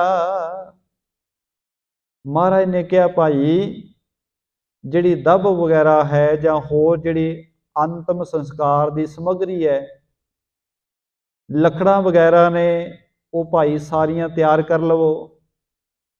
ਹੁਣ ਜਦੋਂ ਜੇ ਬੰਦੇ ਨੂੰ ਵੈਸੇ ਸਾਡੇ ਵਰਗੇ ਨੂੰ ਤਾਂ ਪਤਾ ਵੀ ਲੱਗ ਜਾਏ ਕਿ ਮੌਤ ਆਉਣ ਵਾਲੀ ਹੈ, ਅਸੀਂ ਤਾਂ ਵੈਸੇ ਹੀ ਡਰ ਜਾਂਦੇ। ਪਰ ਕਿਉਂਕਿ ਗੁਰੂ ਸਾਹਿਬ ਜੀ ਇਹਨਾਂ ਸਾਰੇ ਡਰਾਂ ਤੋਂ, ਸਾਰੇ ਪ੍ਰਭਾਵ ਤੋਂ ਮੁਕਤ ਨੇ। ਮੌਤ ਰੱਬ ਦੇ ਪਿਆਰਿਆਂ ਨੂੰ ਨਹੀਂ ਡਰਾਉਂਦੀ, ਕਿਉਂਕਿ ਉਹਨਾਂ ਨੂੰ ਪਤਾ ਹੁੰਦਾ ਹੈ ਕਿ ਅਸੀਂ ਸਰੀਰਕ ਜਾਮਾ ਸੰਕੋਚ ਕੇ ਵਾਹਿਗੁਰੂ ਪ੍ਰਮਾਤਮਾ ਦੇ ਘਰ ਪਹੁੰਚ ਜਾਣਾ ਹੈ। ਰੋਂਦੇ ਕੌਣ ਨੇ? ਜਿਨ੍ਹਾਂ ਨੂੰ ਅੱਗੇ ਕੁਝ ਨਾ ਦਿਖਦਾ ਹੋਵੇ, ਪਤਾ ਨਾ ਹੋਵੇ ਜਾਣਾ ਕਿੱਥੇ ਹੈ। ਜ਼ਿੰਦਗੀ ਸਫਲੀ ਨਾ ਹੋਈ ਹੋਵੇ, ਬੰਦਗੀ ਕੀਤੀ ਨਾ ਹੋਵੇ, ਉਹ ਬੰਦੇ ਦੇ ਪੱਲੇ ਰੋਣਾ ਹੀ ਹੁੰਦਾ ਹੈ। ਬੰਦਾ ਡਰਦਾ ਹੈ ਫਿਰ ਮੌਤ ਤੋਂ। ਗੁਰੂ ਕੀ ਬਾਣੀ ਦੇ ਇਸੇ ਕਰਕੇ ਆਪਾਂ ਬਚਨ ਪੜ੍ਹਦੇ ਹਾਂ। ਸਾਹਿਬ ਕਹਿੰਦੇ ਨੇ, ਜਿਸ ਮਰਨੇ ਤੇ ਜਗ ਡਰੈ, ਮੇਰੇ ਮਨ ਆਨੰਦ, ਮਰਨੇ ਹੀ ਤੇ ਪਾਈਏ ਪੂਰਨ ਪਰਮਾਨੰਦ। ਜਦੋਂ ਮਰਨ ਦਾ ਨਾਮ ਚੇਤੇ ਆਉਂਦਾ ਹੈ ਤੇ ਬੰਦਾ ਉਸੇ ਵੇਲੇ ਡਰ ਜਾਂਦਾ। ਅਸੀਂ ਜੇ ਕੋਈ ਸੰਸਾਰ ਤੋਂ ਚਲਾ ਜਾਵੇ, ਮਰ ਜਾਵੇ, ਤੇ ਅਸੀਂ ਕਿਸੇ ਨੂੰ ਖਬਰ ਦੇਣੀ ਹੋਵੇ, ਅਸੀਂ ਇਹ ਨਹੀਂ ਕਹਿੰਦੇ ਫਲਾਣਾ ਮਰ ਗਿਆ ਹੈ, ਕਿਉਂਕਿ ਮੌਤ ਸ਼ਬਦ ਜਿਹੜਾ ਹੈ, ਮਰਨਾ ਸ਼ਬਦ ਜਿਹੜਾ ਹੈ, ਅਸੀਂ ਇਹਨੂੰ ਵਰਤਣ ਤੋਂ ਵੀ ਸੰਕੋਚ ਕਰਦੇ ਹਾਂ। ਅਸੀਂ ਇਹਦੇ ਵਾਸਤੇ ਸ਼ਬਦ ਲੱਭੇ ਨੇ, ਅਸੀਂ ਕਹਿੰਦੇ ਹਾਂ ਜੀ ਫਲਾਣਾ ਪੂਰਾ ਹੋ ਗਿਆ। ਅਸੀਂ ਮੌਤ ਸ਼ਬਦ ਨਹੀਂ ਕਹਿੰਦੇ, ਮਰਨਾ ਸ਼ਬਦ ਕਹਿਣ ਤੋਂ ਹੀ ਗੁਰੇਜ਼ ਕਰਦੇ ਹਾਂ, ਕਿਉਂਕਿ ਇਹ ਸ਼ਬਦ ਸਾਨੂੰ ਡਰਾਉਂਦਾ ਹੈ। ਅਸੀਂ ਕਹਿੰਦੇ ਹਾਂ ਜੀ ਫਲਾਣਾ ਪੂਰਾ ਹੋ ਗਿਆ, ਫਲਾਣਾ ਚੜ੍ਹਾਈ ਕਰ ਗਿਆ ਹੈ, ਫਲਾਣਾ ਸਵਰਗ ਸੁਧਾਰ ਗਿਆ ਹੈ। ਅਸੀਂ ਉਹਦੇ ਵਾਸਤੇ ਥੋੜ੍ਹੇ ਜਿਹੇ ਜਿਹੜੇ ਕਹਿ ਲਈਏ ਕੋਮਲ ਜਿਹੇ ਸ਼ਬਦ ਵਰਤਦੇ ਹਾਂ। ਮੌਤ ਤੇ ਮਰਨਾ ਸ਼ਬਦ ਸਾਨੂੰ ਬੜਾ ਖਰਵਾ ਜਾਪਦਾ ਹੈ, ਬੜਾ ਔਖਾ ਜਾਪਦਾ ਹੈ। ਹੁਣ ਜਿਹੜੇ ਸਮਾਜ ਵਿੱਚ ਰਹਿੰਦੇ ਆ, ਸਾਨੂੰ ਮੌਤ ਸ਼ਬਦ ਕਹਿਣ ਤੋਂ ਡਰ ਲੱਗਦਾ ਹੋਵੇ, ਤੇ ਜਦੋਂ ਮੌਤ ਸਾਹਮਣੇ ਆਵੇ ਤੇ ਬੰਦਾ ਤਾਂ ਵੈਸੇ ਡਰਦਾ ਹੀ ਹੈ। ਮੌਤ ਕੋਲੋਂ ਹਰੇਕ ਪ੍ਰਾਣੀ ਡਰਦਾ ਹੈ। ਪਰ ਗੁਰੂ ਸਾਹਿਬ ਜੀ ਨੂੰ ਹੁਣ ਪਤਾ ਹੈ ਇਹ ਤਾਂ ਸੰਸਾਰ ਦਾ ਸੁਭਾਅ ਹੈ ਕਿ ਜਿਹਨੇ ਸੰਸਾਰ ਤੇ ਜਨਮ ਲਿਆ ਉਹਨੇ ਜਾਣਾ ਹੀ ਜਾਣਾ। ਮਹਾਰਾਜ ਨੇ ਬਾਣੀ ਵਿੱਚ ਵਾਰ-ਵਾਰ ਜ਼ਿਕਰ ਕੀਤਾ, ਭਾਈ ਸੱਚ ਇਹੀ ਹੈ, ਭਾਵੇਂ ਅਸੀਂ ਕੁਝ ਵੀ ਕਰ ਲਈਏ, ਪਰ ਅਸਲੀਅਤ ਇਹ ਹੈ ਕਿ ਜੋ ਉਪਜਿਓ ਸੋ ਵਿਨਸ ਹੈ, ਪਰੋ ਆਜ ਕੈ ਕਾਲ। ਜਿਹੜਾ ਪੈਦਾ ਹੋਇਆ ਉਹਨੂੰ ਜਾਣਾ ਹੀ ਪੈਣਾ, ਭਾਵੇਂ ਕੋਈ ਵੀ ਹੈ। ਰਾਣਾ ਰਾਓ ਨਾ ਕੋ ਰਹਿ, ਰੰਗ ਨਾ ਤੁੰਗ ਫਕੀਰ, ਬਾਰੀ ਆਪੋ ਆਪਣੀ ਕੋਈ ਨਾ ਬੰਦੈ ਧੀਰ। ਰੀਦਾ ਖਿੰਤੜ ਮੇਖਾ ਅਗਲੀਆਂ, ਜਿੰਦ ਨਾ ਕਾਈ ਮੇਖ, ਬਾਰੀ ਆਪੋ ਆਪਣੀ ਚੱਲੇ ਮਸਾਇਕ ਸੇਖ। ਸਾਹਿਬ ਕਹਿੰਦੇ ਕੋਈ ਵੀ ਹੋਵੇ, ਰਾਜਾ ਹੋਵੇ, ਗਰੀਬ ਹੋਵੇ, ਭਿਖਾਰੀ ਹੋਵੇ, ਫਕੀਰ ਹੋਵੇ, ਕੋਈ ਵੀ ਹੋਵੇ, ਸਾਹਿਬ ਕਹਿੰਦੇ ਜਦੋਂ ਉਹਦਾ ਹੁਕਮ ਆ ਜਾਂਦਾ ਤੇ ਜਾਣਾ ਸਾਰਿਆਂ ਨੂੰ ਹੀ ਪੈਂਦਾ। ਪਰ ਜਾਣ ਵਿੱਚ ਫਰਕ ਹੁੰਦਾ ਹੈ। ਮਨਮੁਖ ਬੰਦਾ ਰੋਂਦਾ ਰੋਂਦਾ ਸੰਸਾਰ ਤੋਂ ਜਾਂਦਾ ਹੈ, ਤੇ ਗੁਰਮੁਖ ਬੰਦੇ ਆਪਣੇ ਆਨੰਦ ਵਿੱਚ ਜਾਂਦੇ ਨੇ। ਗੁਰੂ ਨਾਨਕ ਸਾਹਿਬ ਸੱਚੇ ਪਾਤਸ਼ਾਹ ਮਹਾਰਾਜ ਸਤਿਗੁਰਾਂ ਨੇ ਕਿਹਾ, ਪਿਆਰਿਓ ਸਮੱਗਰੀ ਤਿਆਰ ਕਰੋ, ਜਿਹੜੀ ਅੰਤਮ ਸੰਸਕਾਰ ਦੀ ਸਮੱਗਰੀ ਹੈ ਲਿਆਓ ਭਾਈ ਸਾਰੇ।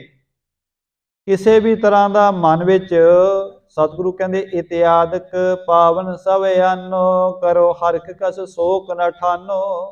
महाराज कहते प्रसन्न होवो भाई, कोई गुस्सा ना, कोई मन में कोई चिंता ना करो, कोई सोग ना मनावो।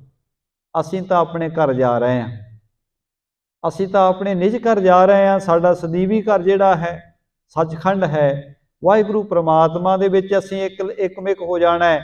इस करके भाई कोई सोग ना तुसीं मनाओ, जाओ सारी समग्री तैयार करनी करो। पौनियस वचन मृदल जग गुर के, सिखन के लोचन जल ढर के। हुण जिहदे नाल प्रेम होवे ते ਉਹ ਸਾਹਮਣੇ ਸਾਡੇ ਅਲੋਪ ਹੋਣ ਲੱਗਾ ਹੋਵੇ, ਜਾਣ ਲੱਗਾ ਹੋਵੇ, ਤੇ ਬੰਦੇ ਦੇ ਅੱਖਾਂ ਵਿੱਚੋਂ, ਨੇਤਰਾਂ ਵਿੱਚੋਂ ਜਲ ਵਹਿ ਤੁਰਦਾ ਹੈ। ਇੱਥੇ ਤਾਂ ਸਾਨੂੰ ਵਾਹਿਗੁਰੂ ਪ੍ਰਮਾਤਮਾ ਨੇ ਖੇਡ ਹੀ ਐਸੀ ਬਣਾਈ ਹੈ। ਆਪਾਂ ਵੇਖਦੇ ਹਾਂ ਸਾਡੇ ਬੱਚਿਆਂ ਨੂੰ ਕਿਤੇ ਦੂਰ ਜਾਣਾ ਪੈ ਜਾਵੇ, ਜਿਵੇਂ ਹੁਣ ਅਸੀਂ ਆਏ ਹਾਂ, ਜਾਂ ਬੱਚੇ ਜਿਹੜੇ ਵਿਦੇਸ਼ ਆਉਂਦੇ ਨੇ, ਏਅਰਪੋਰਟ ਤੇ ਵੇਖੋ ਬੱਚੇ ਵਿਦੇਸ਼ ਹੀ ਚੱਲੇ ਹੁੰਦੇ ਨੇ, ਤੇ ਪਤਾ ਵੀ ਹੁੰਦਾ ਵਾਪਸ ਵੀ ਆ ਜਾਣਾ, ਤੇ ਉੱਥੇ ਜਾ ਕੇ ਨਾ ਕਮਾਈ ਵੀ ਕਰਨੀ ਹੈ। ਪਰ ਮਾਂ ਪਿਓ ਉੱਥੇ ਵੀ ਅੱਖਾਂ ਭਰ ਆਉਂਦੇ ਨੇ, ਵਿਛੜਨਾ ਨਹੀਂ ਚਾਹੁੰਦੇ। ਉੱਥੇ ਵੀ ਮਾਂ ਪਿਓ ਗਲ ਲੱਗ ਕੇ ਰੋਂਦੇ ਨੇ, ਬੱਚੇ ਵੀ ਰੋਂਦੇ ਨੇ, ਮਾਂ ਪਿਓ ਵੀ ਰੋਂਦੇ ਨੇ। ਹਾਲਾਂਕਿ ਵਿਛੋੜਾ ਕੋਈ ਉਸ ਦੀ ਵੀ ਨਹੀਂ ਹੁੰਦਾ, ਫਿਰ ਪਤਾ ਹੁੰਦਾ, ਆਸ ਹੁੰਦਾ ਵਾਪਸ ਪਰਤ ਕੇ ਮਿਲ ਪੈਣਾ, ਤੇ ਉੱਥੇ ਜਾ ਕੇ ਕਮਾਈ ਵੀ ਕਰਨੀ ਹੈ ਬੱਚਿਆਂ ਨੇ। पर क्योंकि ये विछोड़ा है, विछोड़े के दुख करके सामने पता होने के बावजूद भी अखां विचों जल आम ही वग पैंदा है। पर इत्थे तां अज गुरु जी दे गुरु तो सिख अपनी जानां कुर्बान करते हैं। जिस गुरु के चरनां तो सिख बलिहारे जाते हैं। जदों महाराज ने बचन किया, कहन लगे भाई अज साडा समावण का दिन आ गया है, अज असीं रब्बी घर चले जाना है। ਤਾਂ ਗੁਰਸਿੱਖਾਂ ਨੇ ਬਚਨ ਸੁਣਦੇ ਹੀ ਅੱਖਾਂ ਵਿੱਚ, ਨੇਤਰਾਂ ਵਿੱਚ ਜਲ ਆ ਗਿਆ ਗੁਰਸਿੱਖਾਂ ਦੇ। ਇੰਨਾ ਪ੍ਰੇਮ ਹੈ ਗੁਰਸਿੱਖਾਂ ਦਾ ਮਹਾਰਾਜ ਦੇ ਨਾਲ, ਨੇਤਰ ਭਰ ਆਏ ਗੁਰਸਿੱਖਾਂ ਦੇ। ਸਾਗਰੇ ਪੁਰ ਮੈਂ ਪਰਿਓ ਸੁਰੌਰਾ, ਰੁਦਤ ਕਰਤ ਭੇਜਿਤ ਕਿਤ ਠੌਰਾ। ਭਾਵੇਂ ਗੁਰੂ ਨਾਨਕ ਸਾਹਿਬ ਮਹਾਰਾਜ ਜੀ ਨੇ ਬਾਣੀ ਰਾਹੀਂ ਬੜਾ ਸਮਝਾਇਆ ਹੈ, ਪਰ ਪ੍ਰੇਮ ਪ੍ਰੇਮ ਹੀ ਹੈ, ਗੁਰਸਿੱਖਾਂ ਦਾ ਪ੍ਰੇਮ ਹੈ। एकदम सारे नगर विच एक खबर फैल गई कि जगत के मालिक, इस संसार नूं सुख देने वाले धन गुरु नानक साहब महाराज अज समावण का मन बना चुके ने। अज शरीर करके साडे विचों चले जाणगे। सारे नगर विच रौला पै गया। जिन्हें भी सुनिया उहदे अखां विच, नेत्रां विच जल भर आया। बड़ा बैरागमई माहौल हो गया। असु बदे सप्तमें बासर, ताही समय प्रभ जी जग घर। असू बदी दी सतवीं दी रात महाराज ने यह बचन कर दिता कि भाई अज असीं संसार का त्याग करके निरंकार दे घर चले जाना, अपने सदीवी घर चले जाना है। ये बचन सतगुरां ने अज कर दिता है। आओ सारे नगर दे विच बैरागमई माहौल बन चुका है। संगतां दे नेत्रां दा जल जिहड़ा है थंमण दा नाम नहीं लै रहा। प्रेम दे विच भिजे हुए गुरसिख गुरु के दर्शनां वास्ते दौड़े चले आ रहे ने। आओ वो किस तरह का माहौल है करतारपुर साहिब की पावन धरती ते, संगतां किवें गुरु नाल प्रेम प्रगट कर रही ने, वो प्रसंग आपां कल दे दीवान विच श्रवण करांगे जी। गुरु साहिब कृपा करन, गुरु का जस सुनदे आ, गुरु का जस करदे आ, बेअंत भुल्लां हो